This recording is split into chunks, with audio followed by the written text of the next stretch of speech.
Chapter 8. We Capture a Flag. The next few days had settled into a routine that felt almost normal, if you don't count the fact that I was getting lessons from satyrs, nymphs, and a centaur. Each morning I took ancient Greek from Annabeth, and we talked about the gods and goddesses in the present tense, which was kind of weird. I discovered Annabeth was right about my dyslexia. Ancient Greek wasn't that hard for me to read, at least no harder than English. After a couple of mornings, I could stumble through a few lines of Homer without too much headache. The rest of the day, I'd rotate through outdoor activities, looking for something I was good at. Kyron tried to teach me archery, but we found out pretty quick I wasn't any good with the bow and arrow. He didn't complain, even when he had to de-snag a stray arrow out of his tail. I got a sore on the tip of my tongue. Don't know why. Foot racing, no good either. The wood nymph instructors left me in the dust. They told me not to worry about it. They'd had centuries of practice running away from lovesick gods. But still, it was a little humiliating to be slower than a tree. In wrestling, forget it. Every time I got on the mat, Clarice would pulverize me. There's more where that came from, punk, she'd mumble in my ear. The only thing I really excelled at was canoeing. And that wasn't the kind of heroic skill people expected to see from the kid who had been the Minotaur. I knew the senior campers and counselors were watching me, trying to decide who my dad was, but they weren't having an easy time of it. I wasn't as strong as the Ares kids, or as good at archery as the Apollo kids. I didn't have Hephaestus' skill with metalwork, or, gods forbid, Dionysus' way with vine plants. Luke told me I might be a child of Hermes, a kind of jack-of-all-trades, master of none. But I got the feeling he was just trying to make me feel better. He really didn't know what to make of me either.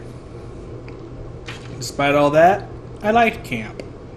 I got used to the morning fog over the beach, the smell of hot strawberry fields in the afternoon, even the weird noises of monsters in the woods at night. I would eat dinner with Cabin 11, scrape part of my meal into the fire, and try to feel some connection to my real dad. Nothing came. Just that warm feeling I'd always had, like the memory of his smile. I tried not to think too much about my mom.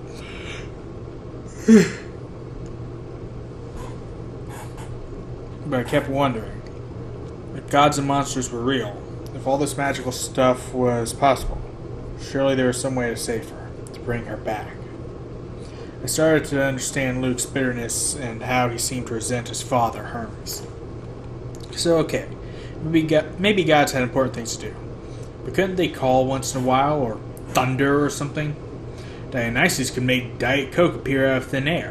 Why couldn't my dad, whoever he was, make a phone appear? Thursday afternoon, 3 days after I'd arrived at Camp Half-Blood, I had my first sword fighting lesson. Everybody from Cabin 11 gathered in the big circular arena, where Luke would be our instructor. We started with basic stabbing and slashing, using some straw-stuffed dummies in Greek armor. I guess I did okay. At least, I understood what I was supposed to do, and my reflexes were good. Problem was, I couldn't find a blade that felt right in my hands. Either they were too heavy, or too light, or too long. Luke tried his best to fix me up, but he agreed that none of the practice blades seemed to work for me. We moved on to dueling in pairs. Luke announced he would be my partner since this was my first time.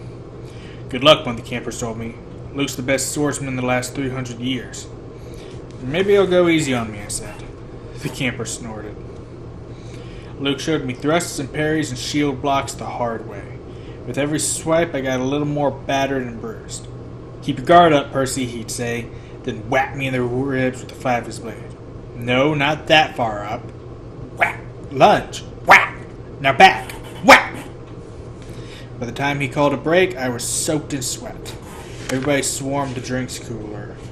Luke poured ice water on his head, which looked like such a good idea I did the same. Instantly, I felt better. Strength surged back into my arms. The sword didn't feel so awkward. Okay, everybody, circle up, Luke ordered. If Percy doesn't mind, I want to give you a little demo. Great, I thought. Let's all watch Percy get pounded. The Hermes guys gathered around. They were suppressing smiles. I figured they'd been in my shoes before and couldn't wait to see how Luke used me for a punching bag. He told everybody he was going to demonstrate a disarming technique. How to twist the enemy's blade with the flat of your own sword so that he had no choice but to drop his weapon. This is difficult, he stressed. I've had it used against me. No laughing at Percy now. Most swordsmen have to work years to master this technique. He demonstrated the move on me in slow motion. Sure enough, the sword clattered out of my hand. Now in real time, he said after I retrieved my weapon. We keep sparring until one of us pulls it off. Ready, Percy? I nodded, and Luke came after me. Somehow I kept him from getting a shot at the hilt of my sword. My senses opened up. I saw his attacks coming. I countered. I stepped forward and tried to thrust on my own. Luke deflected it easily, but I saw a charge in his face. His eyes narrowed, and he started to press me with more force. The sword grew heavy in my hand. The balance wasn't right. I knew it was only a matter of seconds before Luke took me down, so I figured, what the heck? I tried the disarming maneuver. My blade hit the base of Luke's, and I twisted, putting my whole weight into a downward thrust. Clang! Luke's sword rattled against the stones. The tip of my blade was an inch from his undefended chest. The other campers were silent. I lowered my sword. Sorry. For a moment, Luke was too stunned to speak. Sorry? His scarred face broke into a grin. By the gods, Percy, why are you sorry? Show me that again! I didn't want to. The short burst of manic energy had completely abandoned me, but Luke insisted. This time, there was no contest. The moment our swords connected, Luke hit my hilt and sent my weapon skidding across the floor. After a long pause, somebody in the audience said, Beginner's luck? Luke wiped the sweat off his brow. He praised me with entirely new interest. Maybe, he said, but I wonder what Percy could do with a balanced sword. Friday afternoon, I was sitting with Grover at the lake, resting from a near-death experience on the climbing wall. Grover had scampered to the top like a mountain goat, but the lava had almost got me. My shirt had smoking holes in it. The hairs had singed off my forearms. We sat on the pier, watching the naiads do underwater basket weaving, until I got up the nerve to ask Grover how his conversation had gone with Mr. D. His face turned a sickly shade of yellow. Fine, he said. Just great. So your career's still on track? He glanced at me nervously. Kyron told you I wanted a searcher's license? Well, no. I had no idea what a searcher's license was, but it didn't seem like the right time to ask. He just said you had big plans, and that you need credit for completing a keeper's assignment. So did you get it? Grover looked down at the naiads. Mr. D suspended judgment. He said I hadn't failed or succeeded with you yet, so our fates are still tied together. If you got a quest and I went along to protect you, and we both came back alive, then maybe he'd consider the job complete. My spirits lifted. Well, that's not so bad, right? Blah! He might as well have transferred me to stable cleaning duty. The chances of you getting a quest, and even if you did, why would you want me along? Of course I'd want you along. Grover stared glumly into the water. Basket weaving. Must be nice to have a useful skill. I tried to reassure him that he had lots of talents, but that just made him look more miserable.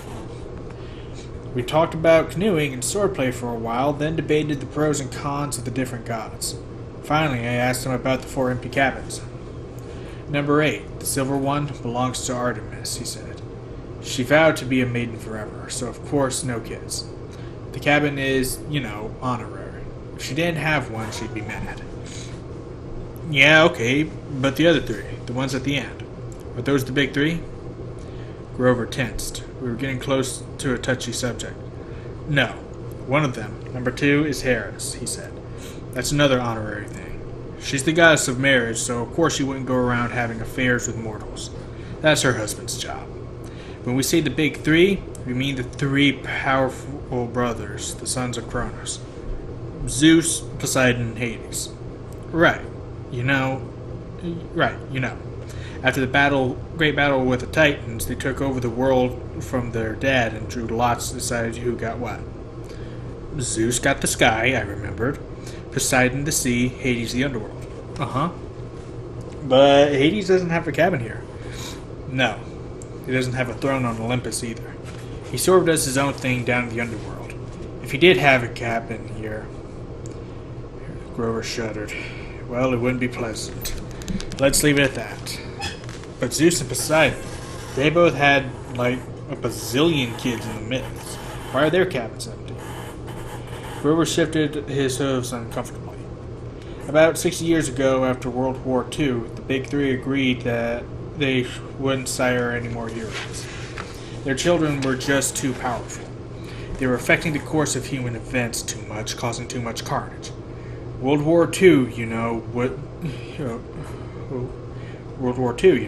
that was basically a fight between the sons of Zeus and Poseidon on one side and the sons of Hades on the other. The winning side, Zeus and Poseidon, made Hades swear an oath with them. No more affairs with mortal women. They all swore on the river Styx. Thunder boomed. He said, "That's the most serious oath you can make." Grover nodded.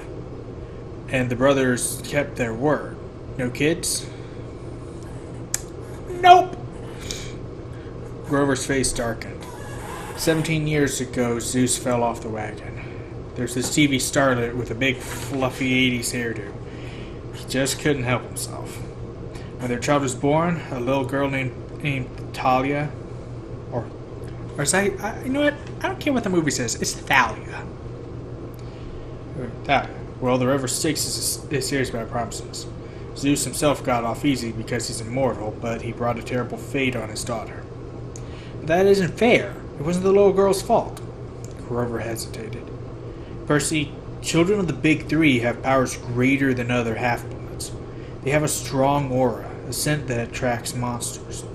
When Hades found out about the girl, he wasn't too happy about Zeus breaking his oath. Hades let the worst monsters out of Tartarus to torment Thalia. A satyr was assigned to be her keeper when she was 12, but there was nothing he could do. He tried to escort her here with a couple of other half-bloods she'd befriended. They almost made it.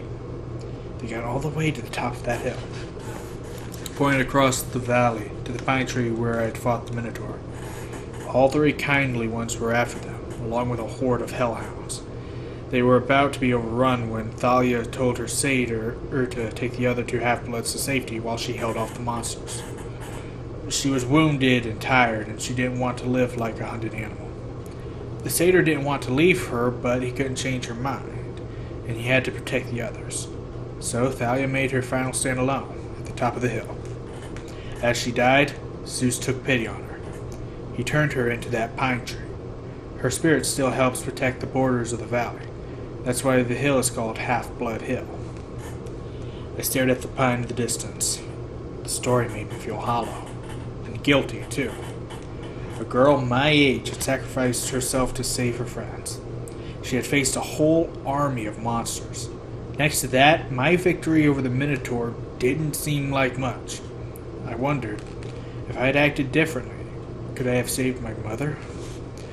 Grover, I said, have heroes really gone on quests to the underworld? Sometimes, he said. Orpheus, Hercules, Houdini. And have they ever returned somebody from the dead? No, never. Orpheus came close. Percy, you're not seriously thinking... No, I lied. I was just wondering. So, a satyr is always assigned to guard a demigod? Grover said to me warily. I hadn't persuaded him that I'd really dropped the underworld idea. Not always. We go undercover to a lot of schools. We try to sniff out the half-bloods who have the makings of great heroes. If we find one with a very strong aura, like a child of the Big Three, we alert Chiron. He tries to keep an eye on them since they could cause really huge problems. And you found me. Chiron said you thought I might be something special. Grover looked as if I just led him into a trap. I didn't... Oh, listen, don't think like that. If you were, You know, you'd never ever be allowed a quest, and I'd never get my license. You're probably a child of Hermes. Or maybe you were the minor gods, like Nemesis, the god of revenge. Don't worry, okay? I got the idea he was reassuring himself more than me. That night after dinner, there was a lot more excitement than usual. At last, it was time for capture the flag. When the plates were cleared away, the conch horn sounded and we all stood at our tables. Campers yelled and cheered as Annabeth and two of her siblings ran to the pavilion carrying a silk banner. It was about 10 feet long, glistening gray, with a painting of a barn owl above an olive tree. From the opposite side of the pavilion, Clarice and her buddies ran in with another banner, of identical size but gaudy red, painted with a bloody spear and a boar's head. I turned to Luke and yelled over the noise. "Those are the flags?" "Yeah. Ares and Athena always lead the teams?" "Not always," he said, "but often." "So if another cabin captures one, what do? Repaint the flag?" He grinned. "You'll see. First we have to get one." "Whose side are we on?" He gave me a sly look, as if he knew something I didn't. The scar on his face made him look almost evil in the torchlight. "We've made a temporary alliance with Athena. Tonight, we get the flag from Ares, and you are going to help." The teams were announced. Athena had made an alliance with Apollo and Hermes, the two biggest cabins. Apparently, privileges had been traded. Shower times, chore schedules, the best slots for activities, in order to win support. Ares had allied themselves with everybody else. Dionysus, Demeter, Aphrodite, and Hephaestus. From what I'd seen, Dionysus' kids were actually good athletes, but there were only two of them. Demeter's kids had the edge with nature skills and outdoor stuff, but they weren't very aggressive.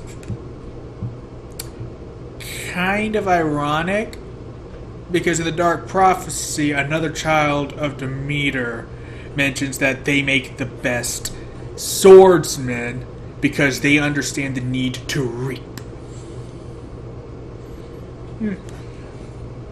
Aphrodite's sons and daughters I wasn't too worried about. They mostly sat out every activity and checked their reflections at the lake, and did their hair and gossiped. Hephaestus' kids weren't pretty, and there were only 4 of them. But they were big and burly from working in the metal shop all day. They might be a problem. That, of course, left Ares' cabin. A dozen of the biggest, ugliest, meanest kids on Long Island, or anywhere else on the planet. Chiron hammered his hoof on the marble. "Heroes," he announced. "You know the rules. The creek is the boundary line. The entire forest is fair game. All magic items are allowed. The banner must be prominently displayed and have no more than 2 guards. Prisoners may be disarmed, but may not be bound or gagged. No killing or maiming is allowed. I will serve as referee and battlefield medic. Arm yourselves." He spread his hands, and the tables were suddenly covered with equipment. Helmets, bronze swords, spears, ox-hide shields coated in metal. "Whoa," I said. "We're really supposed to use these?" Luke looked at me as if I were crazy. "Unless you want to get skewered by your friends in cabin 5. Here, Chiron thought these would fit. You'll be on board a patrol." My shield was the size of an NBA backboard, with a big caduceus in the middle. Or caduceus. However you say that.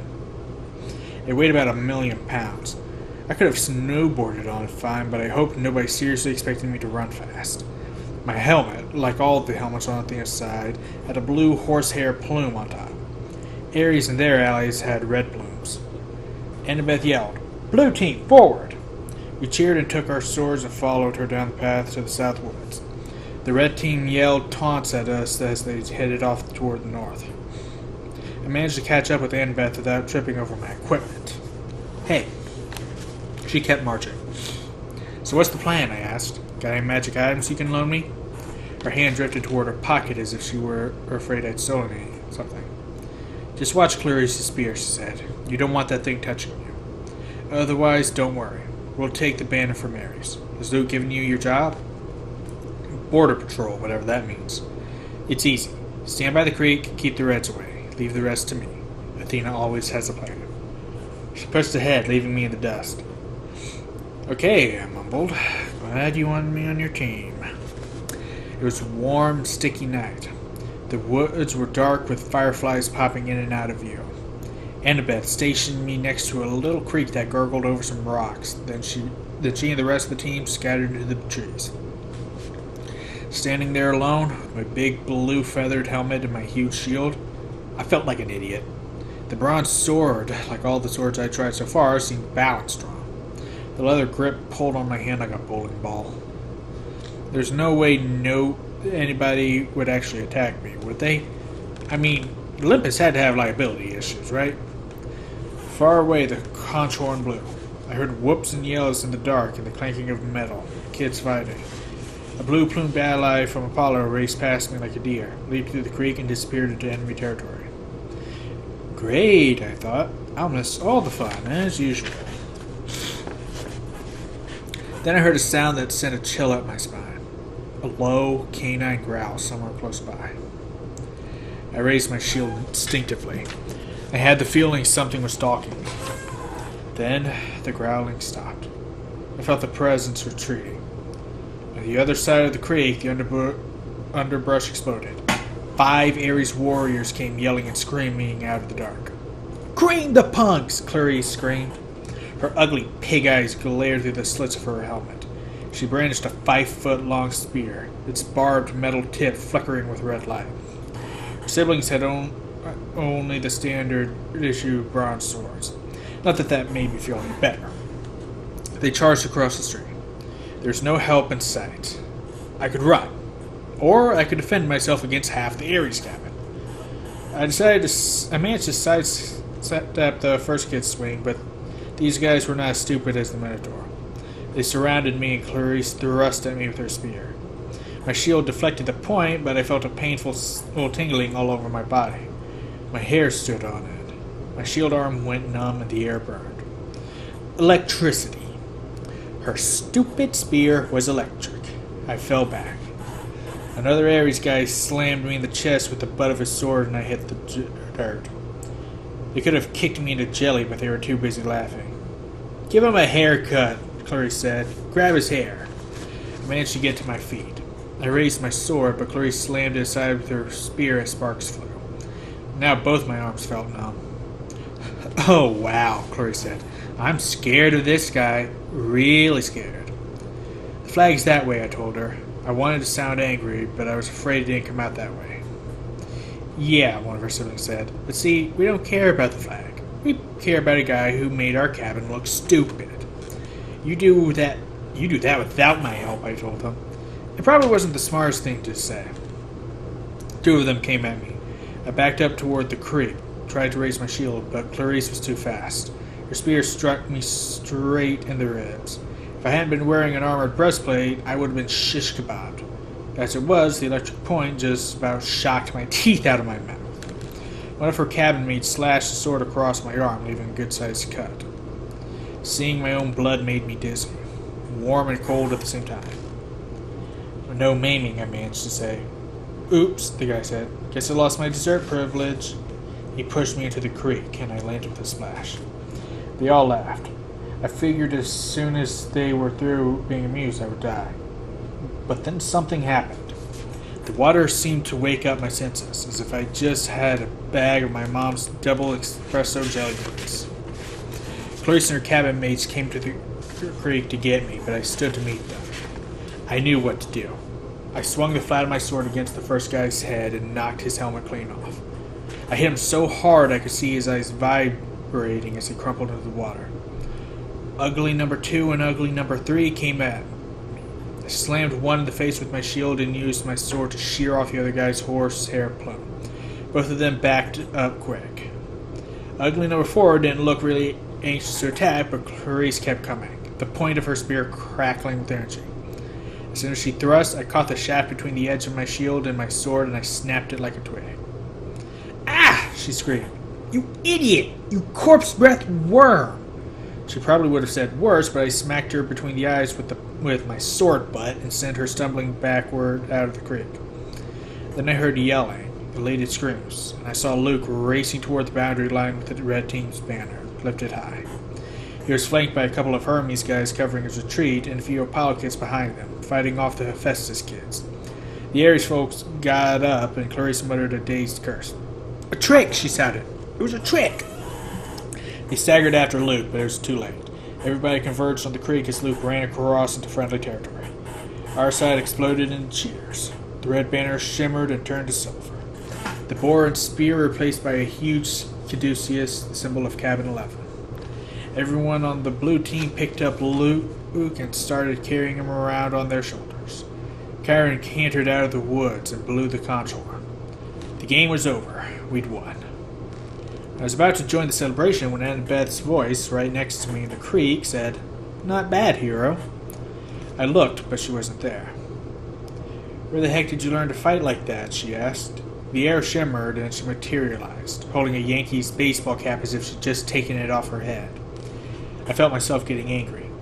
I wasn't even fazed by the fact that she'd just been invisible. "You set me up," I said.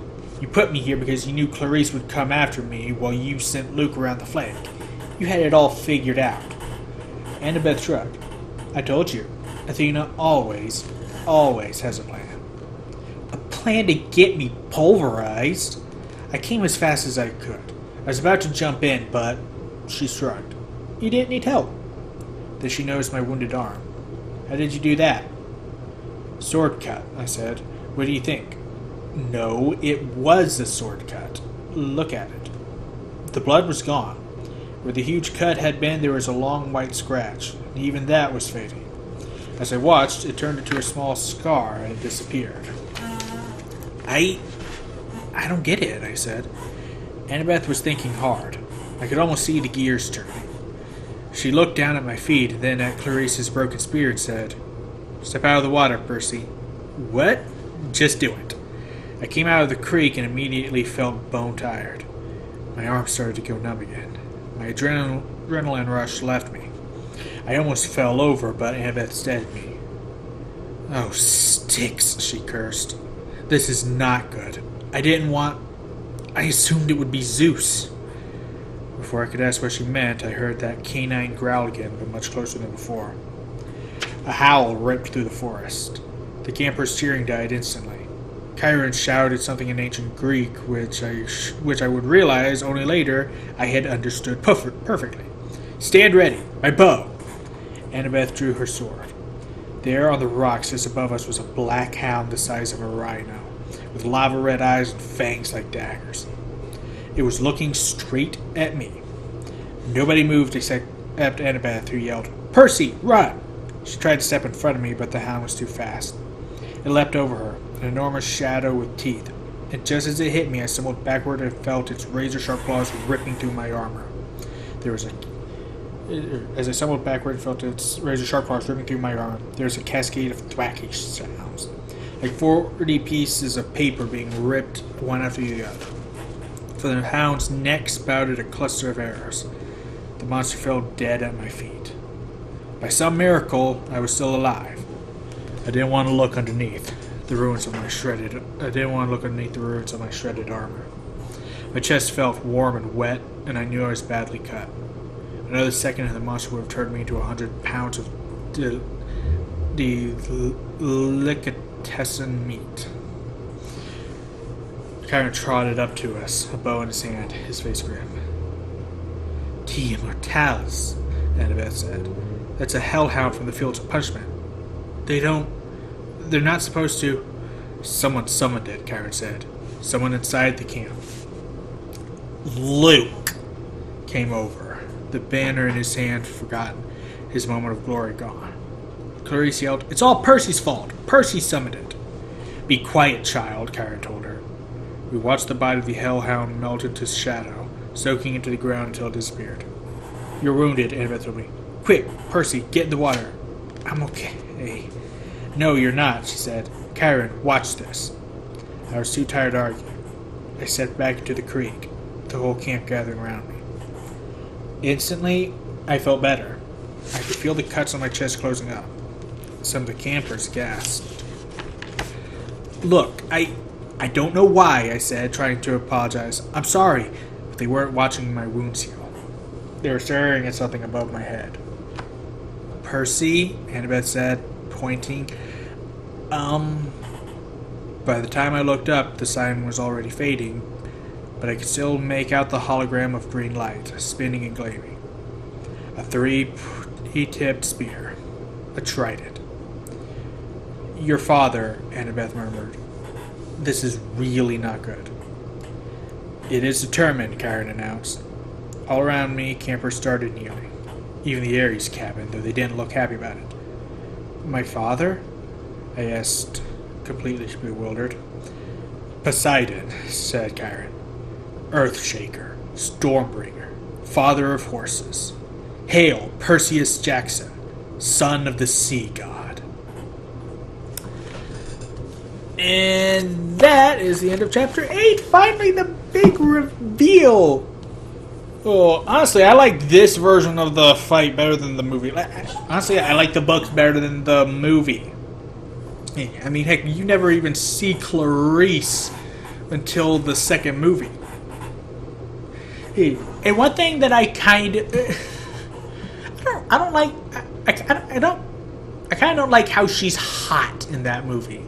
After the books make her sound like she's just plain ugly. I don't like that. But anyway, the big reveal is here, and then things start to get even worse. So for now, thank you guys so much for watching, and as always, I will see you in the next episode. Later.